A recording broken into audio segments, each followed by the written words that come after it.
G'day, this is Bridget. I thought I might give you a visual rundown of how to balance equations. This is a particularly hard equation, and I found that trying to explain it over the phone it was just a bit too difficult. So here's a visualization of it. What I've done is I've gone through and for each molecule, I've drawn up the molecule with the atoms inside it. Now when you're balancing equations, there are only two rules. The two rules are you cannot change the molecular formula. You can't change that. You can't take an atom in, can't put an atom in, can't put an atom out. It's got to stay like that.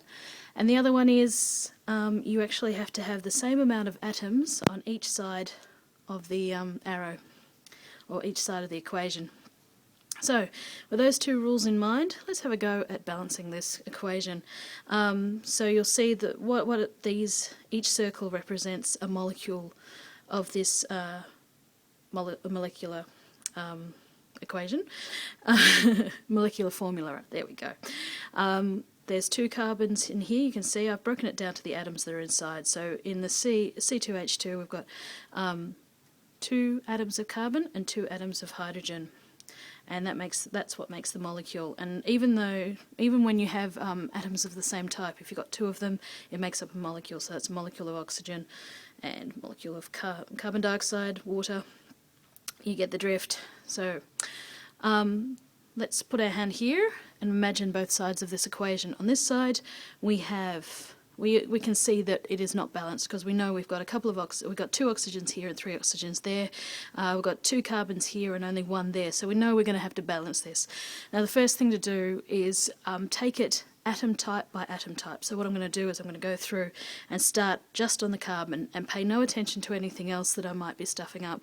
I know this means you're going to have to jump back and forth, but that's what balancing equations is all about. So let's start off with carbon. On this side we can see there are 2 atoms of carbon in this one molecule, but we only have 1 atom of carbon over here. So best way to increase the number of carbon, I can't just throw a little carbon atom in there. I've got to keep that molecular formula as it is. So I've got to add another molecule of carbon dioxide right there. That gives me the right amount of carbon. So we've got 2 on this side, 2 on this side. Okay, good. Let's look at the hydrogen. 1, 2 atoms of hydrogen here. And on this side we have 1, 2 atoms of hydrogen here. Beautiful, no worries. Oxygen, this O here. Now, this is where we're going to run into a bit of trouble.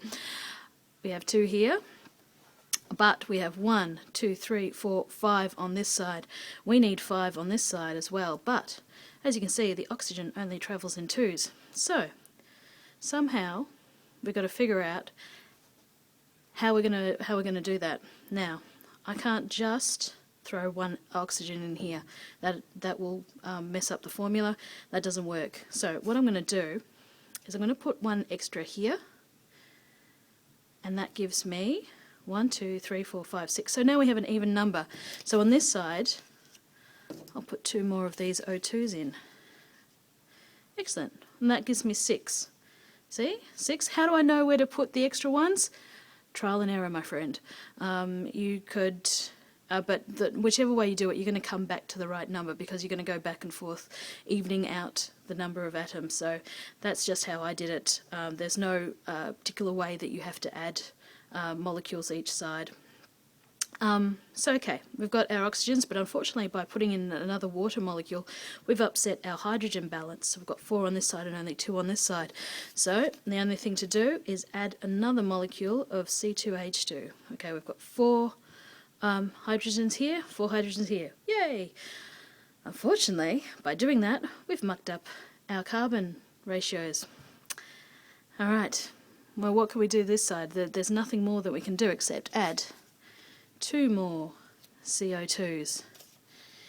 Alrighty, we're getting up in the numbers now, but we're getting close to getting this balanced, because now our carbons, we've got 1, 2, 3, 4 carbons, we've got 1, 2, 3, 4 hydrogens on either side. Now the only thing that's out of whack is our oxygens. 1, 2, 3, 4, 5, 6, 7, 8, 9, 10 on this side, and only 6 on this side. But we can add another 4. And we can do that by putting in 2 more oxygen molecules. And that will leave us with a balanced equation. 6, 10, 4, done. All right, and this is where our bigger numbers come in. We have 2 molecules of C2H2. We have 1, 2, 3, 4, 5. 5 molecules of O2. We have 1, 2, 3, 4 molecules of CO2, and we only have 2 molecules of H2O, and that, my friend, is a balanced equation. And that's how it's done.